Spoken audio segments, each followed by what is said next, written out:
अस्सलाम वालेकुम दोस्तों, मैं महबूब उमर जो अॼु जी हिन वीडियो में आउं तव्हांखे ॿुधाईंदुसि व्हाट्सअप जूं कुझु अहिड़ियूं टिप्स ऐं ट्रिक्स या हैक्स जेके तव्हां चओ जेके यकीनन तव्हांखे पसंदि ईंदियूं ऐं तव्हांजो व्हाट्सअप खे इस्तेमालु करण खे बदिलाए छॾींदियूं। त पोइ अचो त शुरूआति कयूं।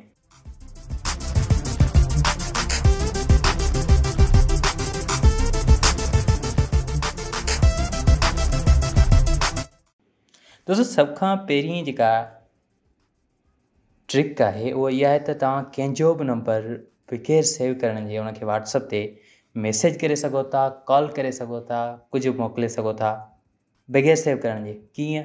सभ खां पहिरीं तव्हां वञो पंहिंजे ब्राउज़र में ऐं हिते तव्हां लिखो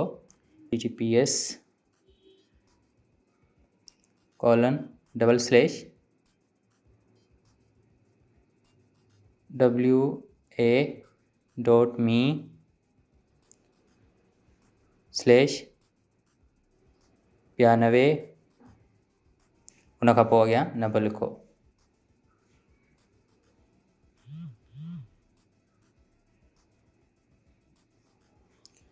दोस्तों, नंबर लिखी जीअं तव्हां एंटर कंदो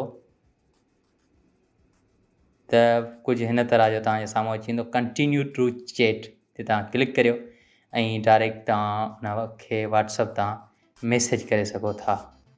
ठीकु आहे, हीउ मुंहिंजो पंहिंजो नंबर आहे, हिन ते आउं जीअं मैसेज कंदुसि।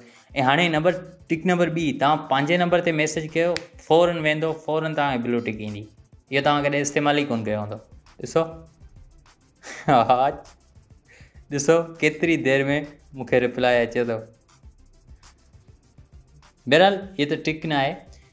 उनखां टिप नंबर 2 इहा आहे त तव्हांखे केरु बि मैसेज करे ऐं तव्हां मैसेज पढ़ी बि वठो पर उनखे ख़बर न पए, पर रीड रिसिप्ट ऑफ करण सां असां स्टेटस जी बि ख़बर कोन पवंदी आहे त मुंहिंजा स्टेटस कंहिं ॾिठा या न, तव्हांजो मैसेज कंहिं पढ़ियो या न, इहा बि तव्हांखे ख़बर कोन पवंदी आहे।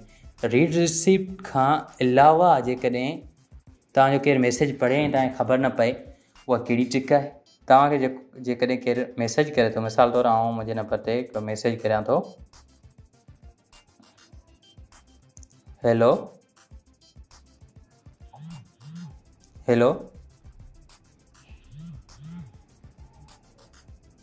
हाय, हिन तरह जा ब्लू टिक कोन ईंदी। जेकॾहिं आउं उहो मैसेज पढ़ी बि वठां त ब्लू टिक कोन ईंदी। तव्हां ॾिसी सघो था मैसेज मूंखे रिसीव थिया आहिनि। हाणे आउं छा कंदुसि, उन लाइ तव्हां छा कयो, जो फ्लाइट मोड जेको आहे तव्हांजो फ्लाइट मोड, इनखे ऑन करियो। ऑन करण खां पोइ तव्हां उहे टई मैसेज पढ़ो त छा लिखियो आहे ऐं पोइ बसि बैक अचो ऐं हाणे भले फ्लाइट मोड खे ऑफ करे छॾियो, उन वटि ब्लू टिक न वेंदी। दोस्तों, उन खां पोइ जेकी ट्रिक आहे उहा आहे ऑटो रिप्लाई।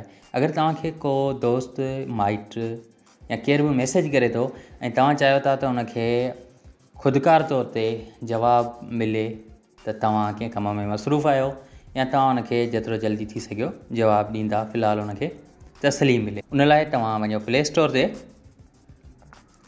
ऐं हिते सर्च कयो ऑटो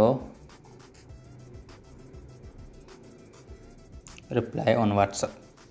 तव्हांखे जेकी एप्लीकेशन मिलंदी ऑटो रिप्लाई जे नाले सां, इनखे तव्हां इंस्टॉल कयो व्हाट्सअप ऑटो जे नाले सां। सॉरी यार, कॾहिं कॾहिं उबतो सुबतो नालो वठी ईंदो आहियां।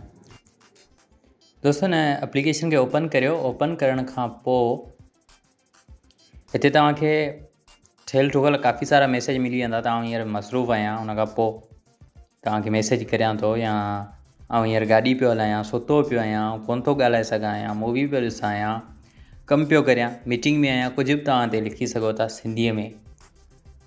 जीअं मिसाल तौरु, माफ़ कजो, हिन वक़्तु आउं व्हाट्सअप ते मौजूदु न आहियां, जेतिरो जल्द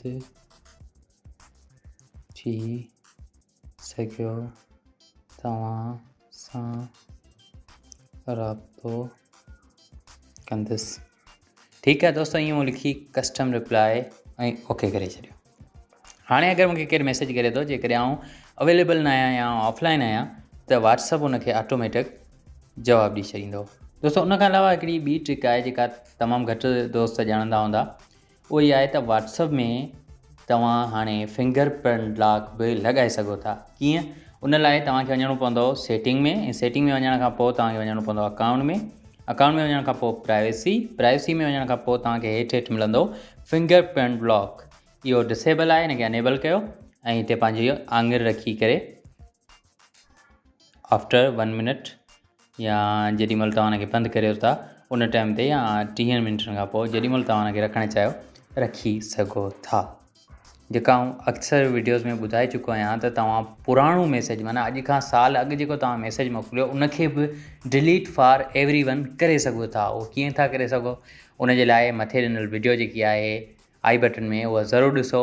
हे तक़रीबन 3 या 4 टिप्स हुयूं या हैक्स हुयूं, मूं तव्हांखे ॿुधाए छॾियूं। अञा का नई ॻाल्हि मिली तव्हां सां ज़रूरु शेयर कंदुसि। पुराणियूं ॻाल्हियूं त काफ़ी सारियूं आहिनि, पर अञा हिकिड़ी नई ॻाल्हि इहा आहे त जेके दोस्त स्टार लिखी करे ऐं उन खां पोइ हिते तव्हां स्टार लिखो, उन खां पोइ लिखो पंहिंजो मैसेज, उन खां पोइ स्टार लिखंदो त बोल्ड थी वेंदो।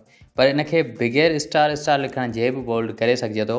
उहो कीअं? जो उहो ख़ुदि व्हाट्सअप ई उनखे बोल्ड करे छॾींदो। जीअं तव्हां हिते लिखो मैसेज, ठीकु आहे, ऐं हिनखे सिलेक्ट करियो ऐं हिते तव्हांखे ऑप्शन मिलंदो, हिनखे तव्हां बोल्ड करे सघो था, क्लिक करे सघो था, स्ट्राइक थ्रू करे सघो था ऐं मोनो स्पेस करे सघो था।